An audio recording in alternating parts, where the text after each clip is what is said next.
Each candidate will be allowed a 2-minute closing statement to conclude the forum.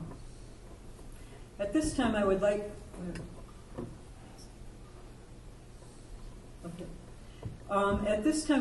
to introduce the candidates, Carolyn Burley and Liz Olson from District 7B, Kevin McDonald and Mary Murphy from District 3B. Keith, excuse me. I keep wanting to call you. And County Commission District 1, Frank Jewell. And Mr. Booth was not able to attend tonight's forum due to a previous commitment. And in accordance with the League's empty chair policy, he was offered the opportunity to provide a 2-minute written statement, but he declined. We'll open the forums with the candidate's prepared 2-minute statement, and we are starting with candidate Burley. My name is Caroline Burley. I'm a first-time candidate.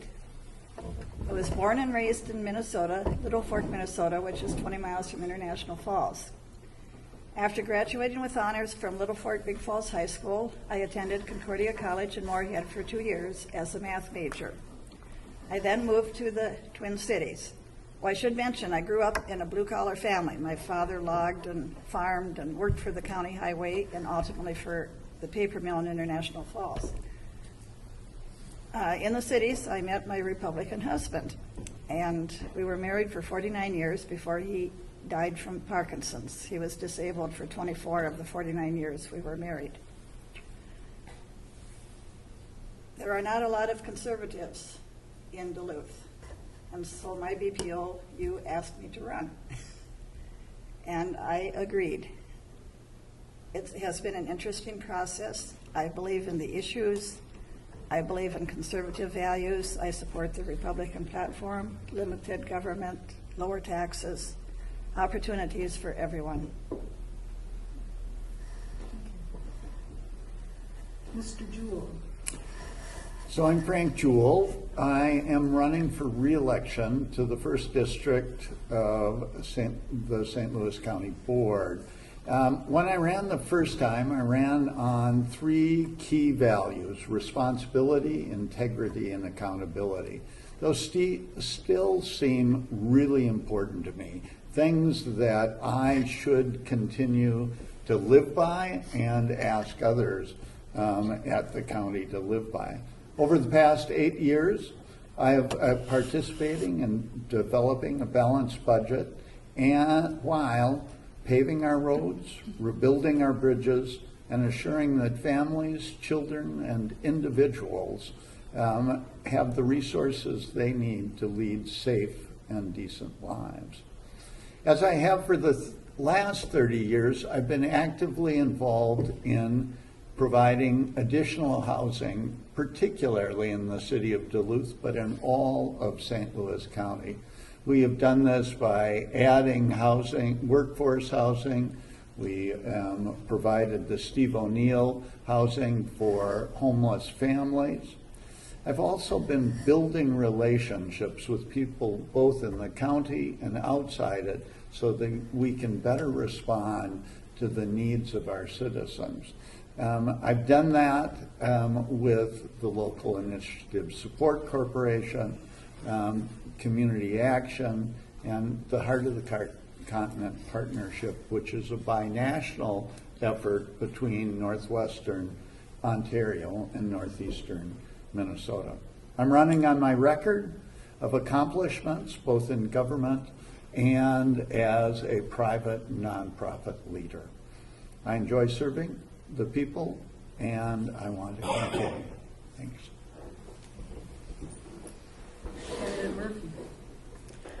I'm Mary Murphy. I'm state representative from District 3B. And 3B is an interesting district in that from one end to the other, there's hardly any commonalities except that they're all in 3B. It goes from Proctor to Two Harbors. And I have the Great Lake.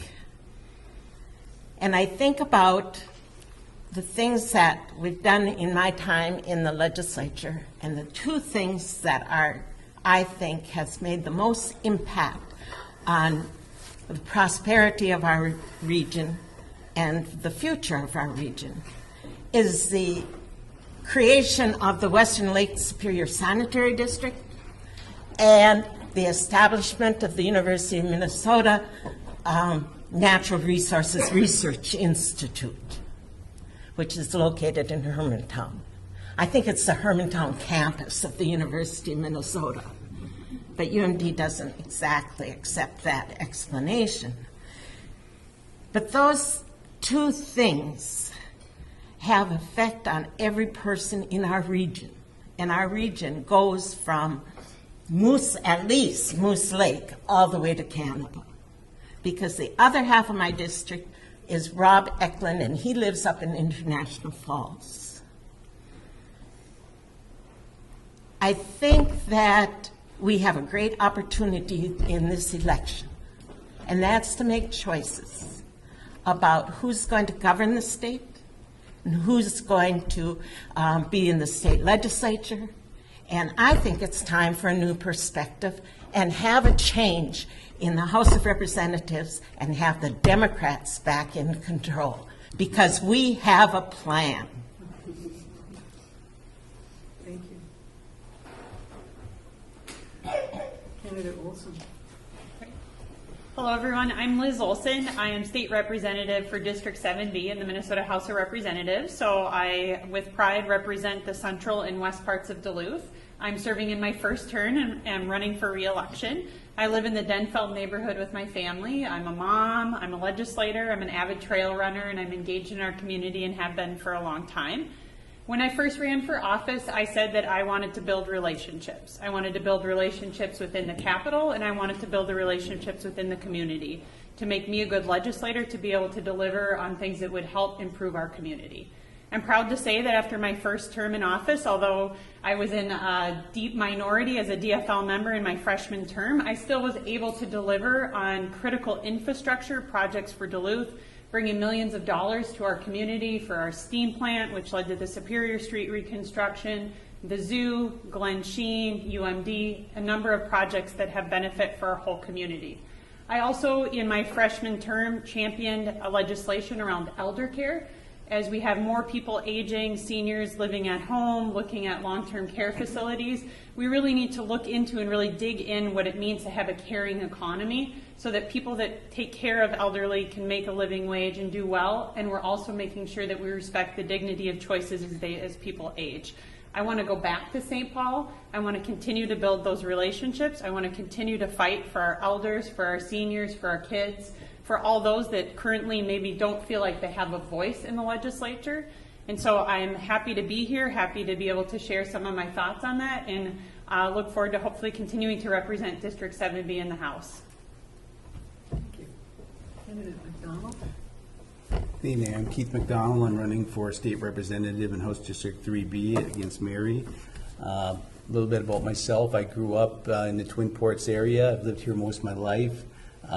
Grew up in Hermantown, and I did live in Duluth for about 10 years. Actually owned a home in Duluth for about 5 of those years. I attended UMD in the early 1980s and received a degree in business administration in 1985, and then shortly upon graduating, had an opportunity to start an insurance agency with Farmers Insurance, and I took that opportunity, and I've been doing that now for about 30 years, and I've enjoyed that, working with my clients and customers and many wonderful people in the Twin Ports area. During the course of my career, I had an opportunity, of course, to join the Hermantown Chamber of Commerce, and I took advantage of that, and eventually was elected to the board of directors there and served in that capacity for a couple of years. At the same time, I was appointed to the Planning and Zoning Commission in Hermantown and was there for a couple of years, and then from there I ran for the mayor of Hermantown and was elected to that position and served as mayor from 2004 to 2008. And during that era, we were seeing a lot of growth in Hermantown, and a lot of what we did was manage that growth, and felt we did a good job of managing the growth there, both in the residential housing sector and in the business retail sector as well. And we did some major infrastructure projects, and I actually worked with Mary on one of them, a new administrative services facility. That was a big accomplishment that we did in Hermantown, and I thought we also did a good job of keeping property taxes from going up during my time in office, even though we saw a lot of growth. So I felt that was a successful term in office, and I've run for the state representative position before against Mary, so this is not my first round at this, but hoping for a different outcome this time. So it's great to be here this evening. Thank you.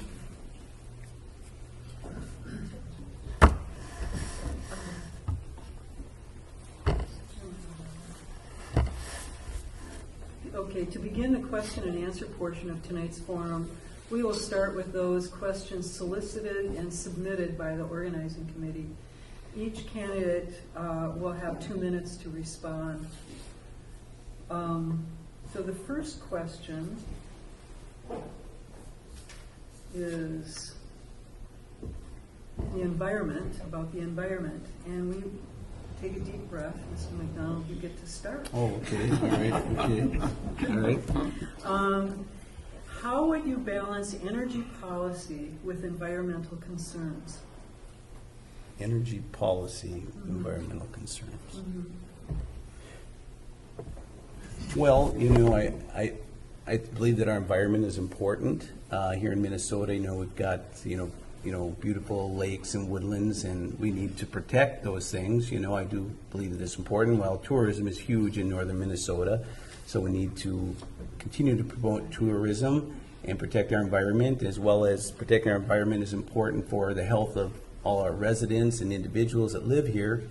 As far as, I'm not really quite sure as far as the energy part of it, what you're getting at there as far as, are you wanting to know, like, do I support, electric cars, the windmills, that kind of thing, in regards to how that correlates to that. But I know Minnesota Power is taking some initiatives. They have, windmill farms and solar power panels and things of that nature. That they have an initiative to, be using a certain percentage of that, by a certain year. Not sure exactly what that is, but I do support those efforts, and I think that we should continue to do that. But at the same time, I think that we do need to rely on things such as coal for power as well. Not like a super big environmentalist. I feel I have a balanced approach to that. I think that the environment is important, and taking measures such as what Minnesota Power is doing to have more green energy, so to speak. I think those are important as well, and I do support those. But I do think that we need to rely also on traditional methods of supplying power to northern Minnesota. Candidate Murphy, how would you balance energy policy with environmental concern?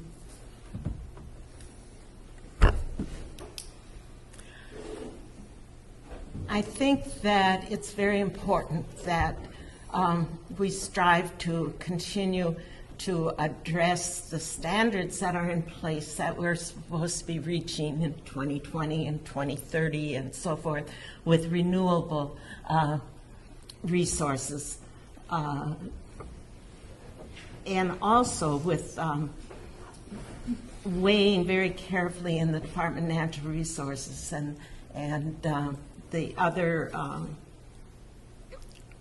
agencies within the state, that we carefully make sure that the policies that we are adopting go with good science and conform with good science decisions.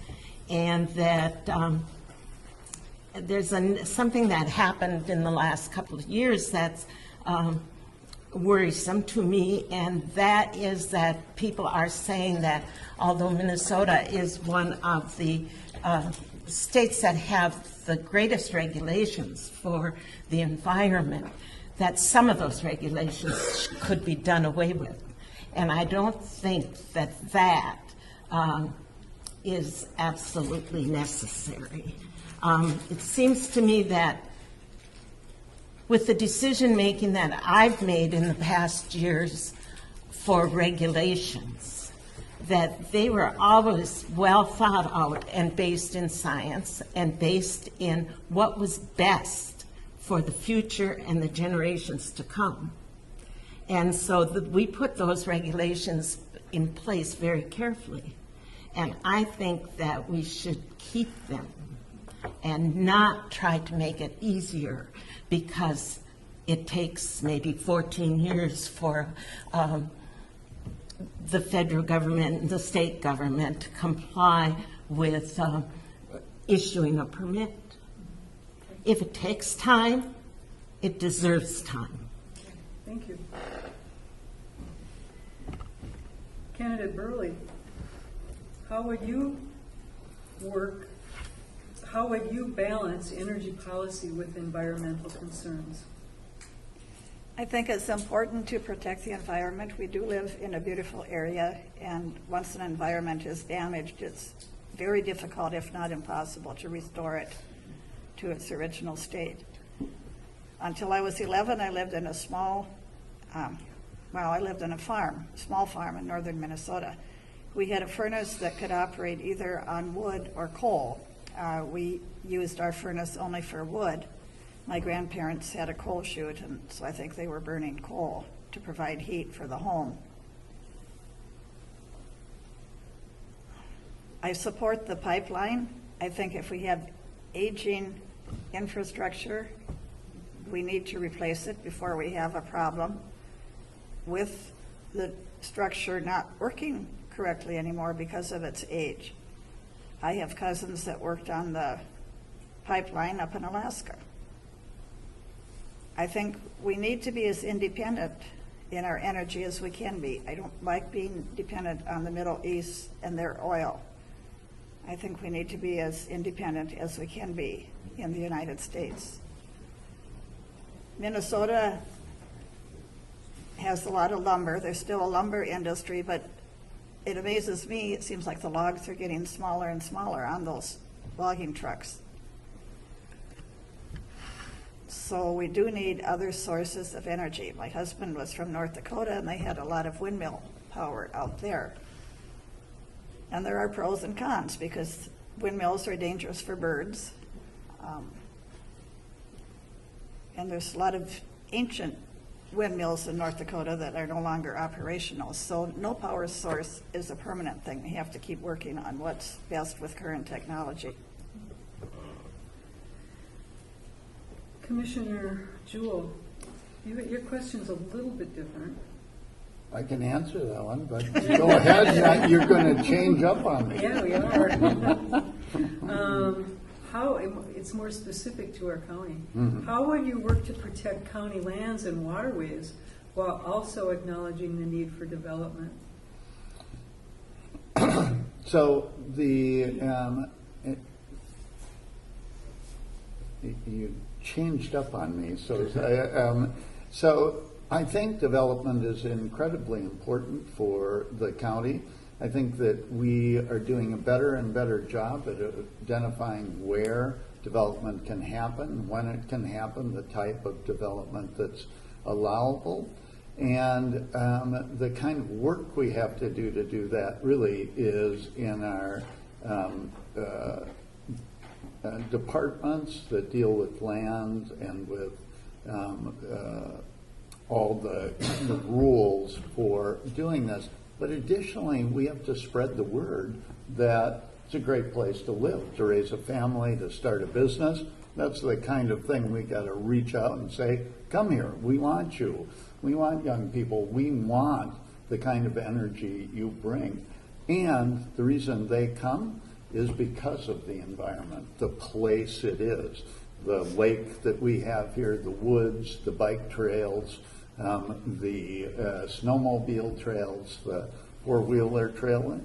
That's why they want to live in northeastern Minnesota and St. Louis County. So we have to mix those two things, and we have to do it in a way that protects our land and water. I've been actively involved in thinking about that for the last 30 years, and I continue to think that there are ways we can do that and protect the environment and build our infrastructure. I would say that we have to protect things like wetlands that people oftentimes think are expendable, and I've done work on that as well. Candidate Murphy. Oh, Candidate Olson, excuse me. How would you balance energy policy with environmental concerns?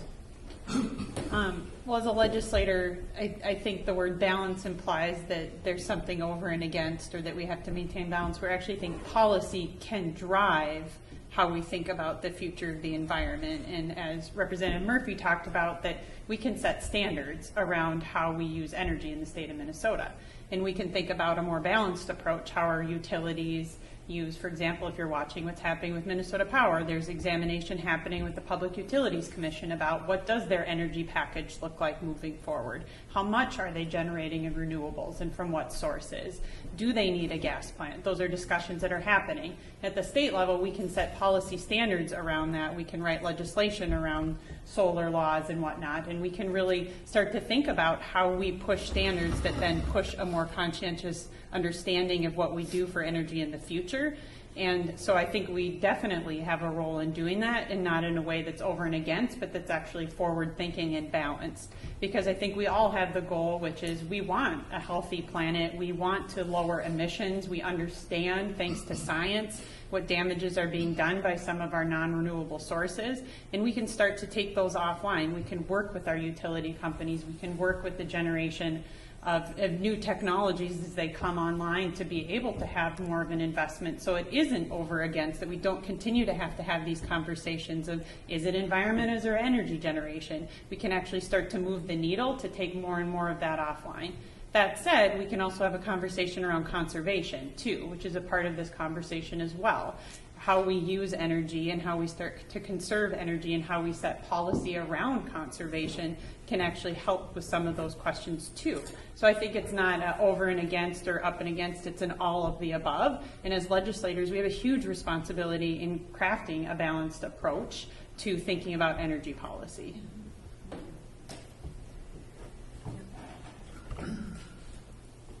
Next question is to Candidate Olson. What one issue do you think is most important to work on with legislators across the aisle?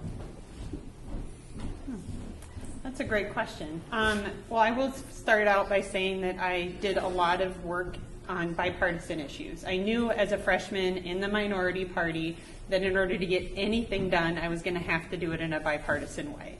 So I worked on a lot of legislation in that way. So the part of the question around bipartisan, I think, is key. You know, we don't know what the legislative makeup is going to be going into session this January, but we can think about that.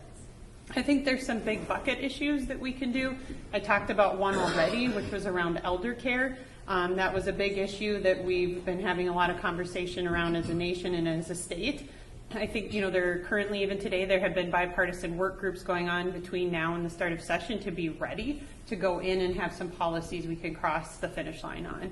Another issue that I think is huge, that I think we can work on a bipartisan way, is the opioid crisis. Last year we had legislation that came forward that we had been asking the big pharmaceutical companies who have made tens of billions of dollars profiting off of people dying in our community, people we care about, people we love. We asked them to pay 1 penny a pill to be able to pay into making sure we have treatment beds, making sure cops can carry Narcan, making sure that we can do prevention.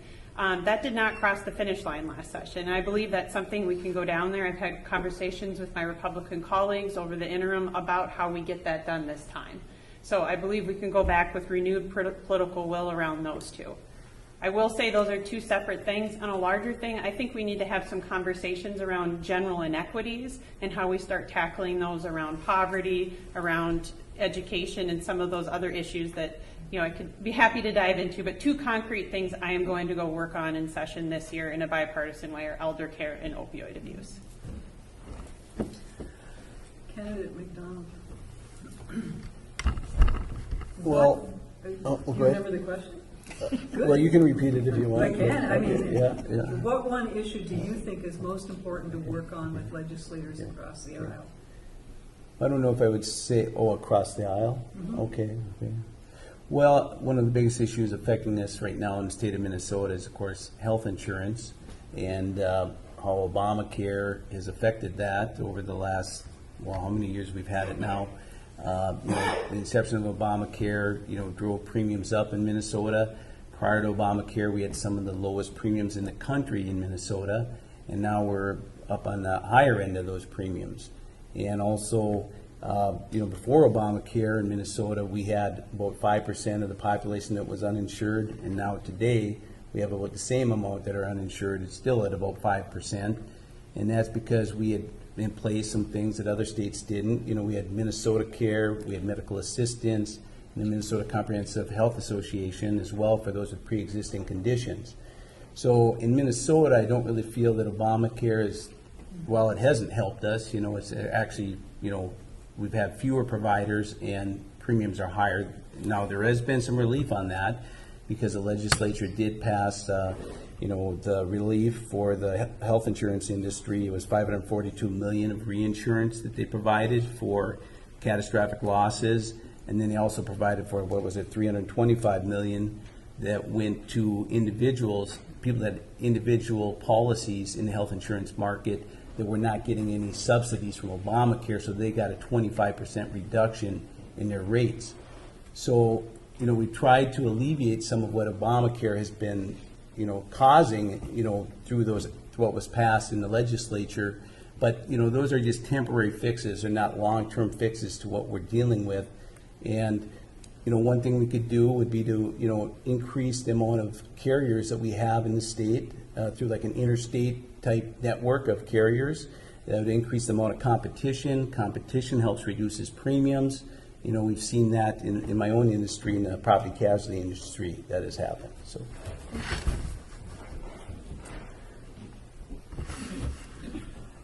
Are you going to change up on me? I can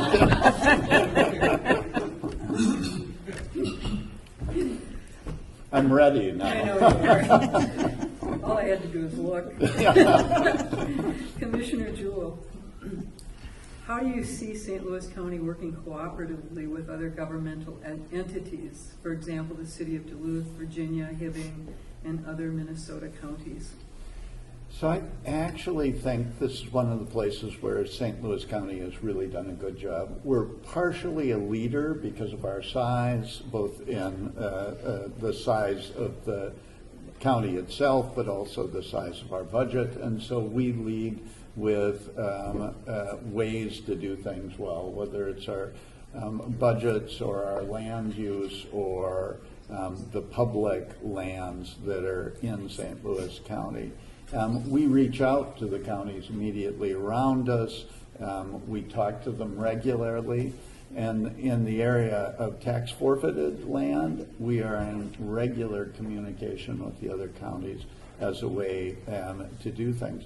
We also really reach out to the state and work hard with our legislators, no matter who they are, to get things done. We reach across the aisle regularly to make that happen, whether it's payment in lieu of taxes or roads and bridges. One of the things the legislature gave us that we've used is the half-cent sales tax to make our roads better. And by giving us that, and that was really something that was done by a bipartisan group of folks in the legislature. Those are the things we've done. I myself have worked hard on the Boundary Waters area, canoe area, and the land, the school trust land that's locked within it. And that has been really a tri-county effort to get done, and we had to work with state, federal, and local governments to make it happen. Without all of their involvement, it wouldn't have happened. Candidate Burley, what one issue do you think is most important to work on with legislators across the aisle? From talking to voters, the top issues of concern have been immigration and health care. And we can certainly see what's going to be happening on our border with people who want to come into our country on how many people can a country accommodate. I know that Canada and Australia do not allow immigration unless those people can support themselves. Even though we may feel deeply for the poverty and the other concerns that drive people to want to come to our country illegally. My grandfather immigrated legally from Norway in the early 1900s, and in those days, if you weren't healthy, they sent you back, which seems harsh, but we have to put country first, too. Health concerns. Many people wind up filing bankruptcy because of health care costs. My husband and I had many health care costs. I'm fortunate to have supplemental insurance to Medicare through my former employer, but that currently costs me $314 a month. When my husband was alive, it cost twice as much. We have a family in our church with 4 children, and their 17-year-old daughter is having back problems. She's a ballerina. If you pay $300 per person in your family, an $1,800 monthly premium can get pretty prohibitive for most families. And so Medicare for all, I don't think will work. Medicare limits what it will pay for. I currently have to wait several days to get my eye drops refilled because Medicare says you can only refill them every so often. Thank you.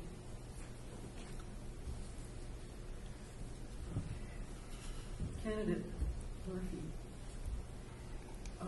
Minnesotans are growing older as a population. Sorry. Oh, I'm sorry. Let's go back to what one issue do you think is most important to work on with legislators across the aisle?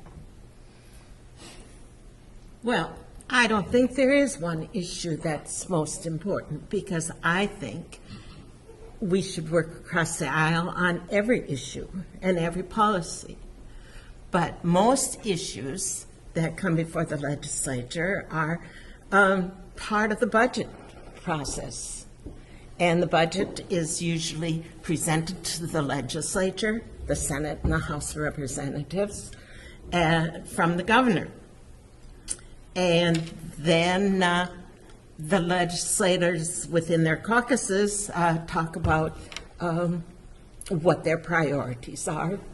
But every single representative, 134 of us, have constituents, about 40,000 constituents across the state of Minnesota. And everyone deserves to have their voice heard. And we say we do listen, and we do reach across the aisle, and we should mean it. And the things that we work together on and what we work on collaboratively on are the things that we go home and talk about that we were able to achieve. And that's what makes us mostly true Minnesotans. And that every community and every person and every family and every problem can get solved if we listen and work together. And so I think that we should be working together on everything, and we shouldn't have big barriers set up by leadership, in many cases, that says, no, we're going to do it this way. That is wrong, in my opinion.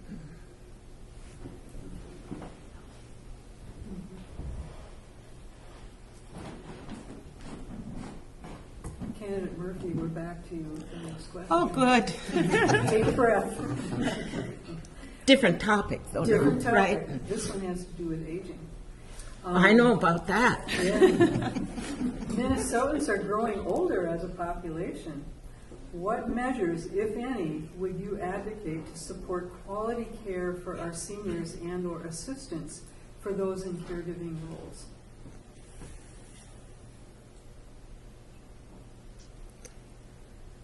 Well, there are many things, and that we have to plan for them, not when they happen now, that it's going to happen. We have to work with all parts of government on long-term care and with our insurance agents on what kind of funding we have available to us through our insurances, and with good, strong public policy. And isn't it wonderful that we are an aging, we are receiving a lot more people in our communities that are not dying before they're 80 or 90 or 100. Because that only gives us power and strength. I think that we can't work from crisis to crisis, so we have to have a long-range plan. And we have to have innovation in housing so that maybe generations can live together, and maybe even people in different houses can have new ways of living together. But every community has to be able to have a range of different kinds of housing and livabilities, areas that people can hope to retire with the people they know them around them and live comfortable, good, full quality lives and not be isolated. But it's really been bothering me lately that I've had to attend so many funerals. So we need mental help too. Thank you. Candidate Burley. It's the same question. Minnesotans are growing older as a population. What measures, if any, would you advocate to support quality care for our seniors and or assistance for those in caregiver roles? I was the caregiver for my husband for many years, and then I did help take care of my father for a short while before he died at the age of 96. I think most of us would like to stay in our home as long as we could, actually forever, not go to a nursing home, because I have experienced 3 different nursing home scenarios with my husband. And towards the end of his life, we had to change nursing homes because the one he was in could not handle his needs at that time. He needed to come home from the hospital with an IV. My husband had a cousin who never married, and she lived alone, and she was worried about dying alone. But she did have some heart problems, and one day when her friends went to pick her up for church, she didn't answer the door, and she had died peacefully in her sleep. Her bedclothes were not even ruffled. Her clothes were set out for church. So I think as much as we can, we need to allow for people to be in their homes. Now, when I moved to Duluth, my son invited me to come live with him. And I had not really thought that that would be a long-term thing, but it's now been 7 years.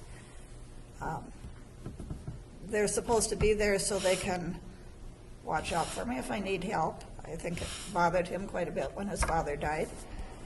But one time I fell on the back steps. They weren't home.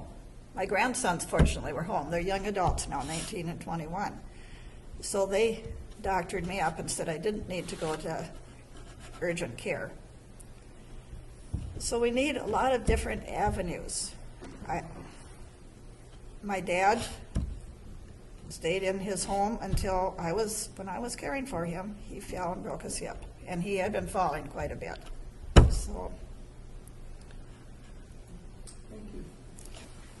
Candidate Olson.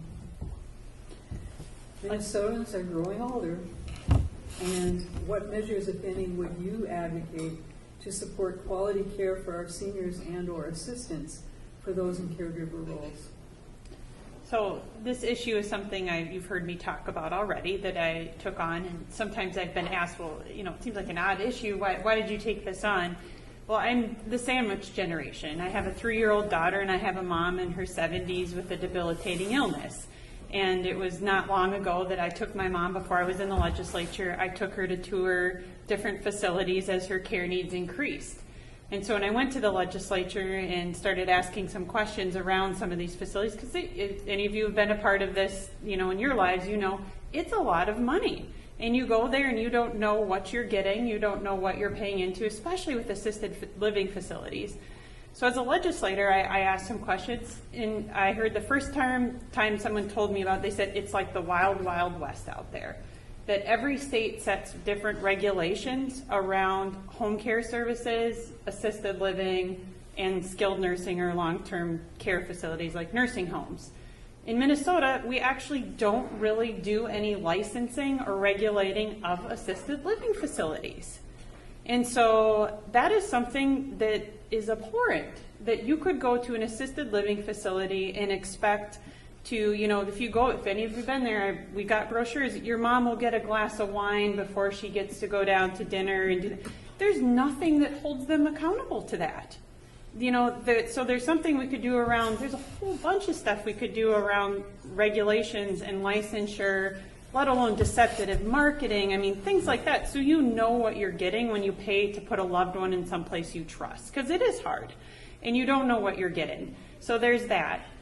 And more seniors do and should have choices of where they want to live at home, live somewhere they're comfortable with, and then be able to bring in caregivers as needs increase. So you're still in your own home, you're making choices.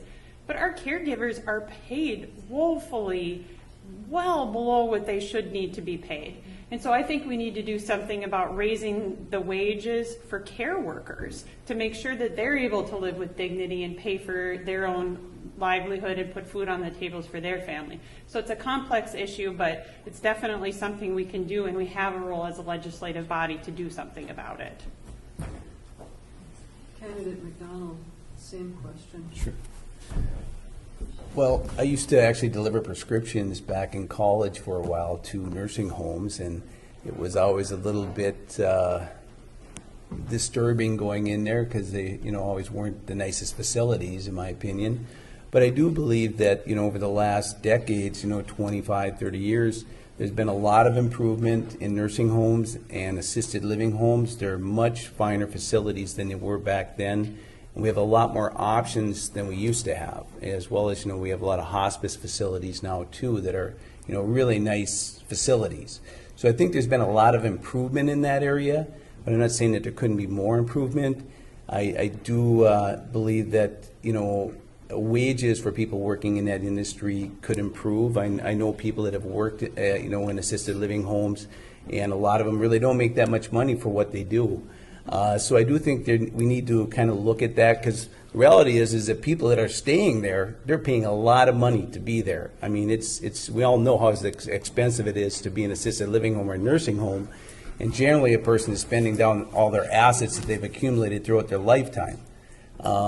And I think that it's important when it comes to that kind of thing that, people are treated equally and fairly, and people aren't, trying to get by the system, if you know what I'm talking about, when it comes to spending down their assets. And that, so that I know the county is involved in that part of that. But, I do think that, we do have good facilities. I do think, though, that the workers are underpaid, and we do need to see what we can do to help them, because the reality is that these facilities are pulling in a lot of money. They do have a lot of expenses, I'm sure, but it'd be interesting to see what some of the profits are that they're making. So, I guess my take on it is that I think things have improved immensely as far as the quality of care, but I do think that a lot of the people that are working the facilities could stand to make better wages.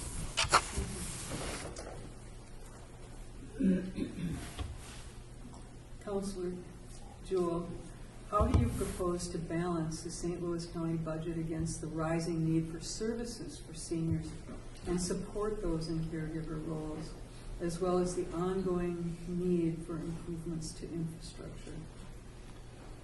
So the services we provide to elders and are actually largely funding flows through us from the federal and state governments.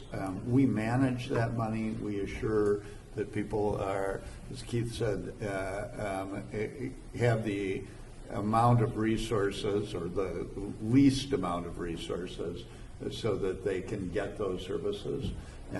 We work to use the most efficient use of staff we possibly can to do that. We often don't determine that. I mean, there are pieces of this in which the federal or state government mandates what has to be done. As in the last couple of years, we had happen with services to families and children and the need to assure that kids are safe. And to do that, we had to increase the number of social workers, something that was key to assuring they were safe, but was also not necessarily paid for by the state government.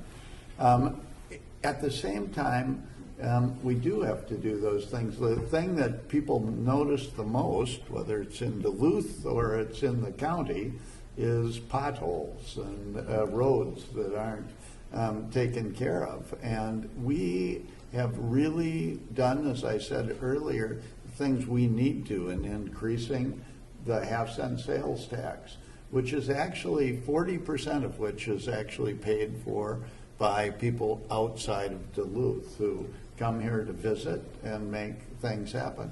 So we're doing the very best we can to keep that budget under control and provide for people's needs. So Councilor Jewell, we're going to start with you again. Okay. Local government aid, LGA, was designed to assist cities with general funding needs that exceed their property tax revenue. What can be done to ensure our area receives its fair share of LGA? Well, the governor and the legislature have to make sure it flows to us. We can't cut taxes on rich people and expect that we'll have the resources we need in the state budget to pass it on. We are really in this quandary. Every time they cut taxes at the state, counties end up raising taxes because we do not have the option of doing anything but doing the services we're mandated to do and providing them to the best we can. And so our job in St. Louis County as relates to income and resources and the money that comes from the state and federal government is we have to manage it well, but they have to provide it. And we rely on our legislators to make that happen, and we rely on the governor to make it happen. Without them, as we saw during Governor Palente's term, they cut back on the money to counties as a way to balance the budget. And it hurt counties and cities all over the state. Didn't matter whether you were a local kind of Republican area or a Democratic area, it hurt us all equally. So that's what I do. Candidate Olson, local government aid was designed to assist cities with general funding needs that exceed their property tax revenue. What is your view of Minnesota local government aid, and what are the pros and cons? So I'm supportive of local government aid. Local government aid, especially for cities like Duluth, where we get it, we're a hub. People come here, they use our libraries, they use our infrastructure. It's beyond just supporting Duluth and us. It supports the region, it supports all of us. It's an important part of our budgetary needs here. It goes to funding part of our, through the city budget. It's funding our police department, it's funding our first responders. It's part of that budget puzzle that serves all of us, serves our community, serves our region, and has had a purpose. And I'm sure Representative Murphy can share more, from her time in the legislature, watching how that has changed over time and the fights that we have around that, around the formulas and what that then means for our regions. And I think we need to go back to growing that to make it something that we can rely on. We all know what kind of budget we're in here in the city of Duluth. We're having some real conversations about tough stuff around what we can and cannot spend money on. LGA is a part of that. LGA is a part of making sure the critical services that St. Louis County is able to do. They do a lot of the work that, the state sets the policy and the budget, and they carry it out. We're talking about incredible out-of-home placements right now. We're, just incredible needs that the county keeps having to deal with, and their budget shrinks, but they have more services they need to provide. Well, we're a part of that, and LGA is a huge part of that. So we need to continue to make sure that we're investing in LGA, that the formulas match, that Duluth is prioritized for the hub that it is, and that we're really fully funding LGA, and don't go backwards to where we've been, and continue to really think of it as part of our budget solution. Candidate McDonald. Local government aid was designed to assist cities with general funding needs that exceed their property tax revenue. What is your view of Minnesota local government aid, and what are the pros and cons? Thank you. Well, from being formerly the mayor of Hermantown, I'm, obviously familiar with local government aid, and the paltry amount that Hermantown received was always kind of a sore spot with our city council and administration. And I do think that, local government aid is important for cities across the state, but I do think that the formula is not equitable and that it needs to be changed. When we looked at what we would receive, we received almost it was next to nothing, at $300,000-400,000, I think, time I was getting out of office, compared to Virginia, which was receiving millions of dollars in local government aid. And the formula, it just needs to be reworked, in my opinion. I feel like I'm big on equality, equality. I think it should be based on something like just the population of the city and nothing else, I just feel that there needs to be changes with local government aid in a way that is formulated. But I do think that we need to continue with local government aid, that it is important for cities. I know it's important for Duluth and all the surrounding cities, but I do think that we need to look at reworking the formula. If I was in the legislature, I would push for that. So, Candidate Murphy, local government aid was designed to assist cities with general funding needs that exceed their property taxes. What is your view of Minnesota local government aid, and what are the pros and cons? Well, you've heard the pros from the people that are sitting here at this table, and the cons are one of the things that I have expressed constantly, and one of the reasons why I've expressed them, and I think because of my expressions, I have not been appointed to the tax committee at any point in my time at the legislature, even though I've asked. But here we are. There are less than 100 cities that don't get any local government aid. Did you know that? Did you know that Hermantown has dropped off now? And so I don't know, the county should be up in arms that we have dropped off now, because is the county going to be able to get as much money from the property taxes from Hermantown as they have been in the past? It's a big puzzle, and it's a big thing. And Mayor McDonald is absolutely right in that it isn't particularly fair. The most important thing that has to do with taxes and local government aid is the homestead credit, and that has to do with how much homestead credit each family gets for their home on their property taxes. And that is the most important thing that has to be established and maintained all over the state, and it is. But when we take some of that money from the local property taxes and give it to the state and turn it into a state property tax like for cabins. That's not exactly fair, and that upsets the local government aid formula.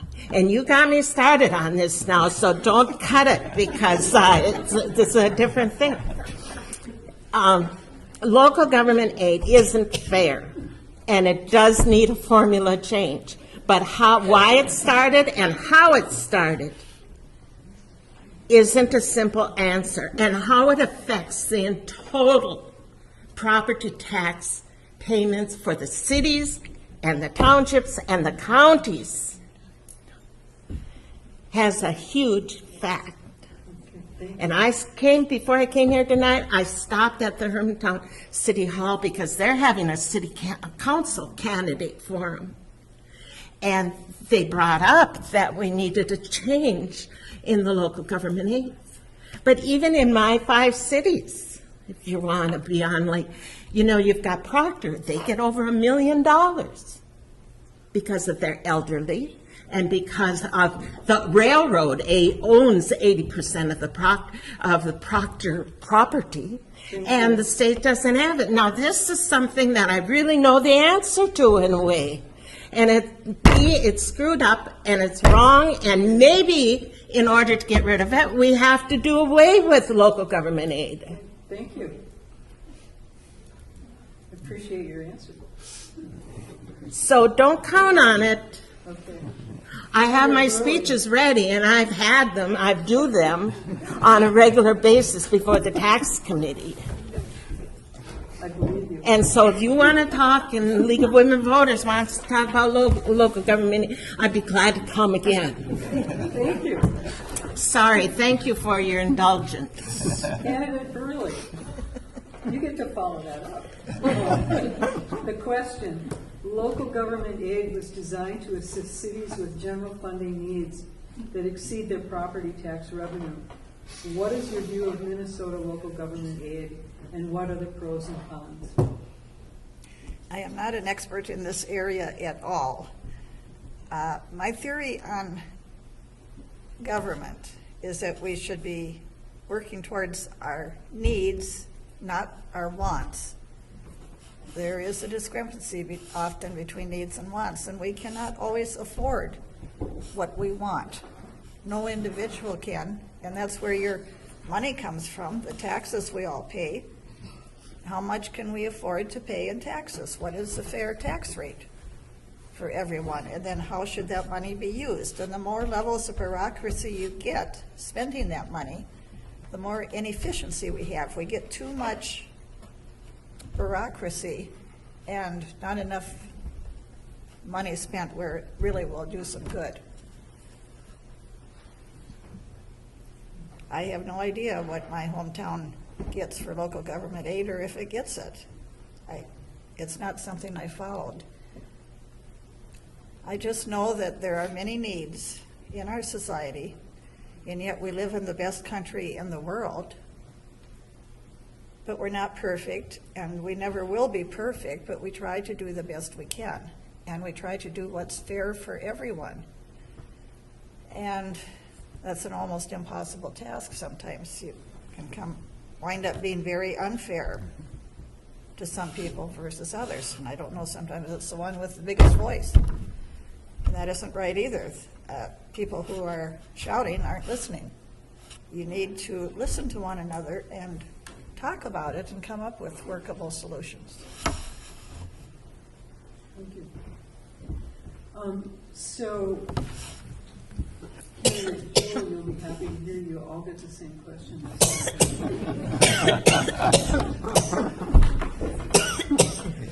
Domestic violence. We're going to start with candidate Burley on this question. So it's your opportunity to take a deep breath now. Domestic violence, dating violence, sexual assault, and stalking continue to plague many of our nation's communities. But immigrant women, LGBTQA victims, communities of color, and Native women face particular challenges.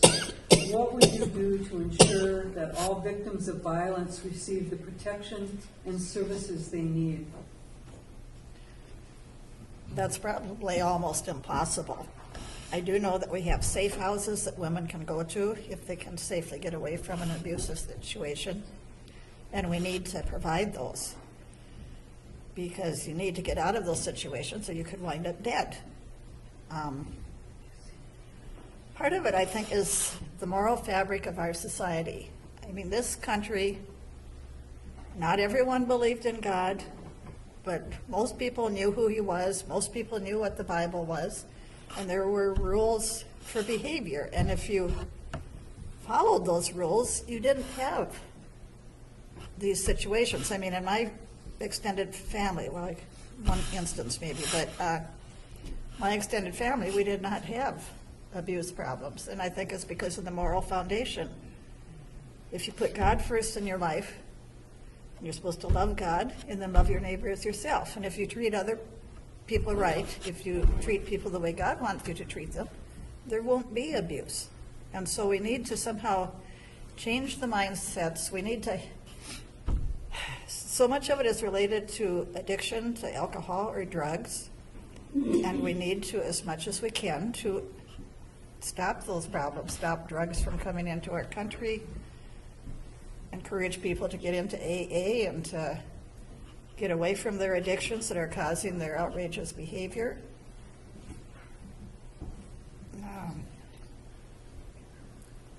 Yeah, we just need to return to a moral foundation for our society.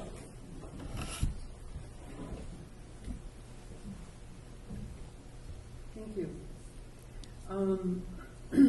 Candidate McDonald, would you care to use the question again? Sure, yeah, if you want to repeat that, that'd be Okay. fine. Domestic violence, dating violence, sexual assault, and stalking continue to plague many of our nation's communities. But immigrant women, LGBTQA victims, communities of color, and Native women face particular challenges. What would you do to ensure that all victims of violence receive the protection and services they need? Well, obviously we have a lot of laws in place to protect people against those type of situations. And I think that, we have a good response time with law enforcement, with the 911, that we have in place. We have a lot of services, like safe houses for women and that kind of thing, and to protect women if they're in a violent relationship.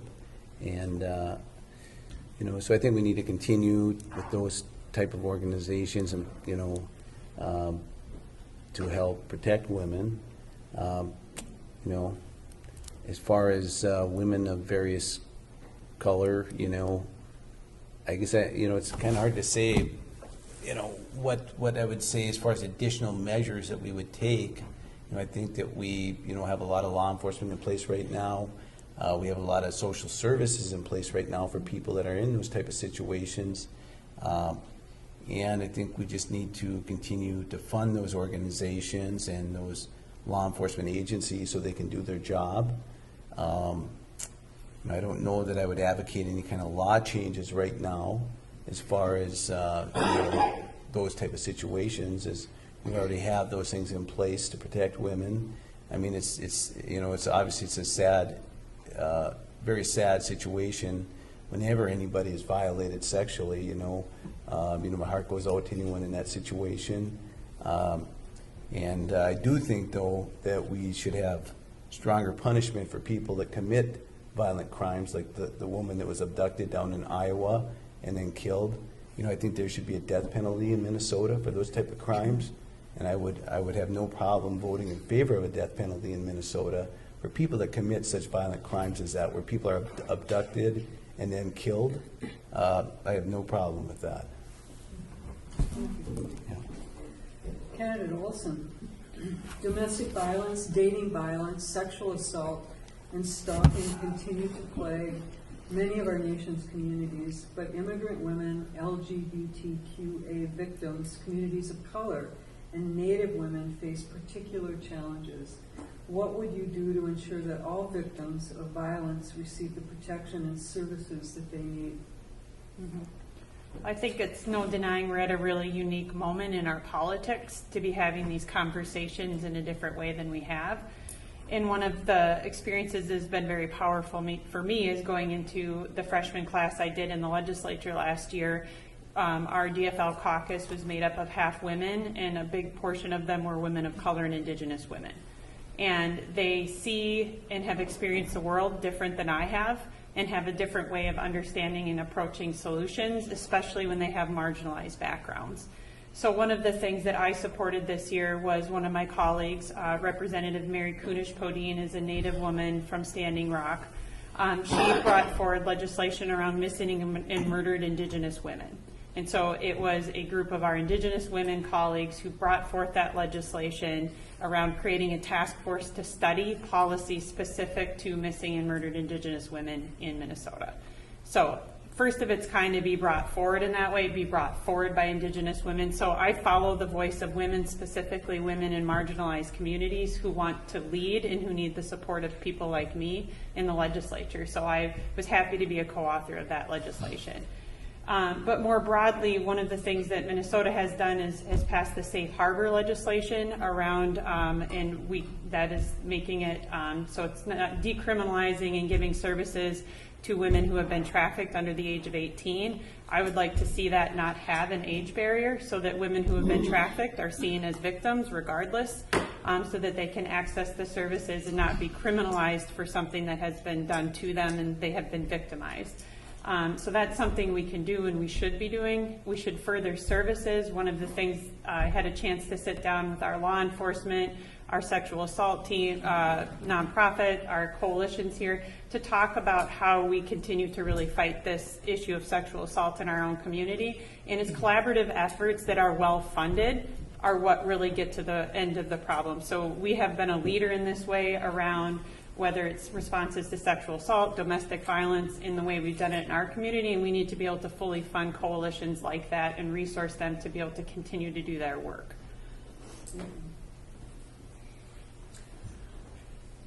Candidate Murphy, domestic violence, dating violence, sexual assault, and stalking continue to plague many of our nation's communities. But immigrant women, LGBTQA victims, communities of color, and Native women face particular challenges. What would you do to ensure that all victims of violence receive the protection and services they need? I think we need more publicity and information in the hands of everyone of who responds to the victims, or who do the victims go to for a response. And then I also think we need much better training and many other circumstances. 8 hours won't cut it. For the police, our first reaction, and it's been mentioned, is that the police will take care of it, or the police, it will be reported to the police. But the police need training, and they don't need just training today. They need ongoing, repetitive training over and over, and any first responders and the school counselors and the teachers and everybody needs to know what should they do if they know or suspect of a situation where somebody is being victimized or is being made into a victim. And we've got to become much more aware of our personal responsibility in that. And I think the things that Liz said were so right on. And you think about the community task forces for sex trafficking, for instance. They are working hand in hand with the hospitality industry, and the people that are working as clerks at motels now are reporters because they've been trained to suspect, or to what to do when they do suspect, and who to call. And everybody needs to know who can they talk to about the situation and not be afraid to speak out. Thank you. Counselor Jewell, domestic violence, dating violence, sexual assault, and stalking continue to plague many of our nation's communities, but immigrant women, LGBTQA victims, communities of color, and Native women face particular challenges. What would you do to ensure that all victims of violence receive the protection and services they need? Well, so one of the key things, I think, is we have to honor women and believe them.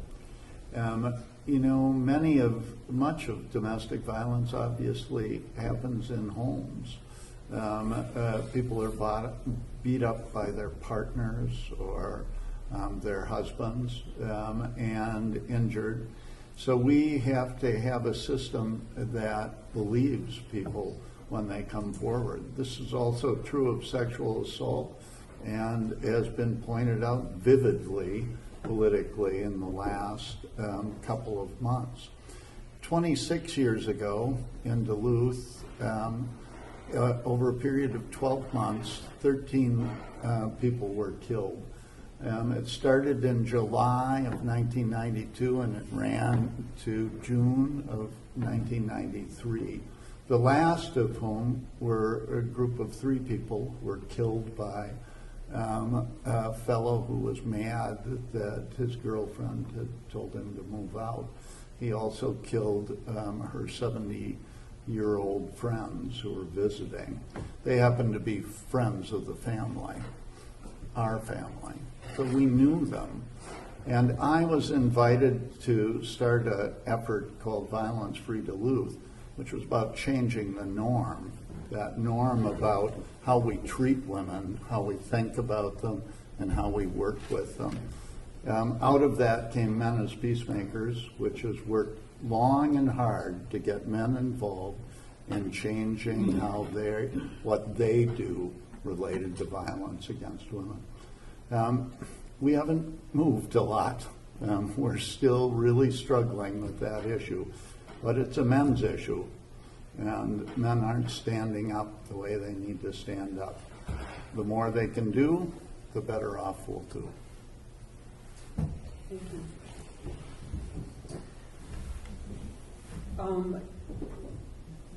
Each candidate, we've had no submitted questions from the audience. So what we're going to do now is move into closing statements. At this time, we will ask each candidate to give a 2-minute closing statement, and we will start with candidate Jewell. So thanks for doing this. Thanks for inviting me. It's enjoyable. I would have loved to answer some of those other questions. The one about energy, I was all ready for by the time you got to me. And the county is doing things that are sometimes out of sight. One of them is we're amazing at energy efficiency, at using solar power, thinking about our cars and whether they should be electric or not. We're thinking about those things, making those decisions. We have great staff. We have a wonderful administrator, and working with the board, we're doing what I think is really good work in managing a county budget that's $400 million this year, or nearly $400 million, much of which, as I've said before, we don't control, but which we do a really good job of assuring is provided to people in good ways. I look forward to working with folks for another 4 years. I really love the opportunity to go out and fix those problems that sometimes are just, the kind of everyday problems, the potholes, the issues with streams and rivers, and after the flood, dealing with the problems that people had. I had one lady in my district who had the whole embankment behind her come right into her house. those are things worth helping on, and I want to do that for another 4 years. Thanks. Candidate Murphy. In my opening statement, I said we had a plan. And I've never gone into an election season with a caucus delivered plan based on listening to the people in the state of Minnesota. Representative Olson led the charge and took a sub-caucus across the state and listened to hundreds of people on establishing a DFL plan for the 2019-20 legislative sessions.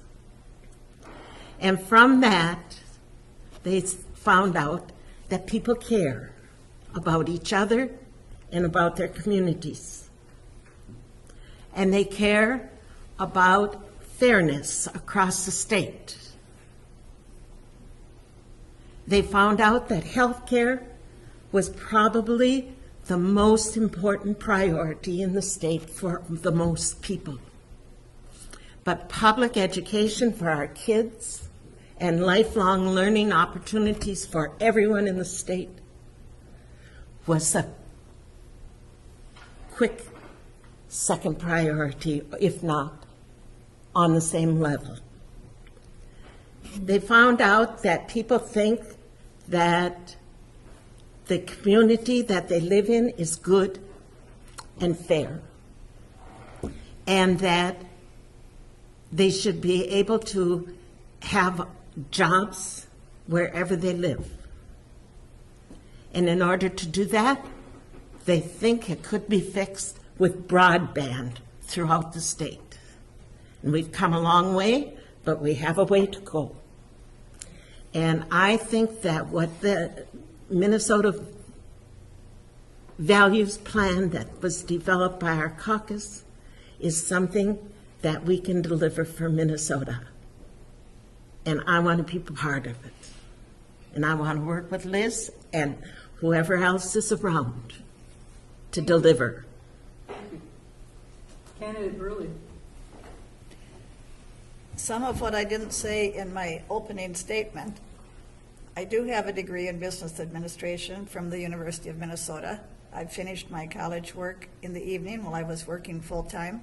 My classmates were engineers who were getting their business basics so they could get their MBAs. I graduated in 1978 from the university. I worked 40 years in the life insurance industry as a programmer and a systems analyst. I also worked 9 years as the tax preparer. So I have a combination of education, business experience, and life experience that I would bring to this position should you elect me for District 7B. I appreciate all of you coming out tonight. It is tragic to see how uninformed and uncaring many of the voters are, or there should be more people here than there are chairs. It is important to have a government that listens to the citizens and treats everyone fairly. People have different needs and they're not all coming from the same place, and you need to be able to relate to people from whatever place they are coming from. We all have different life experiences that shape who we are and shapes our response to life. And I wish for all of you that you will have a good life here in Duluth. Candidate Olson. Thank you to the League for putting this on. This was fun. We covered a lot of ground. Thank you all for being here. I believe in a community where everyone can thrive, and thriving is beyond just getting by. It's doing something more than that. And I believe everybody in our community should be able to thrive. And I was able to do some things that were good while I was in the legislature in the last 2 years, but we have a long way to go before we have a community where everyone can thrive. But I believe we do that through building relationships with each other, through building relationships with people that share different viewpoints than us, and to legislate together. We know there are things we can do that would improve the community, that would take care of everybody in our community through good, sound policy at the state level. So it's been a pleasure to represent the district for the last 2 years, and I look forward to representing you again and hope I can count on your support on November 6th. Well, also, thanks for putting on this event tonight. I know a lot of work went into this, I'm sure. I guess my final words, we've got a lot of issues and challenges facing the state of Minnesota. You know, issues in issues in education, healthcare, funding transportation, illicit drug use with opioids. I mean, it goes on and on. And you know, I'm not going to sit here and say that I have all the solutions. I think I have some solutions, but not all of them. But like when I was mayor of Hermantown, I wanted to hear everybody's opinion on what they thought was the best answer to whatever the issue was we were looking at. And I'm more than willing to do that at the state legislature. You want to get all the information so that you can make the best possible decision that you can. How can you make the best decision if you're not open to hearing all the possible solutions and getting all the information? So it's imperative to have all the information and hear what everybody has to say about an issue. So I'm willing to work with people across the aisle, with Democrats and Republicans, of course, to come up with the best solution for any problem. And if you should be so inclined to vote for me, I will give it everything I've got down at the state legislature. And I will, my main focus will be the citizens of House District 3B. I'm not there for a corporation, an organization, a union. I'm there for the residents of my district, and I will do everything I can to fight for you. Appreciate your vote on November 6th. Thank you. This concludes tonight's forum with the Minnesota House of Representatives District 3B and 7B and County Commissioner Jewell for District 1. When sponsoring forums like this, our purpose is to provide you with an opportunity to hear candidates discuss the issues that are important to you face to face. There is never enough time to cover all the issues, and it is a limited time setting such as this. If your questions were not addressed, you should feel free to contact the candidates directly.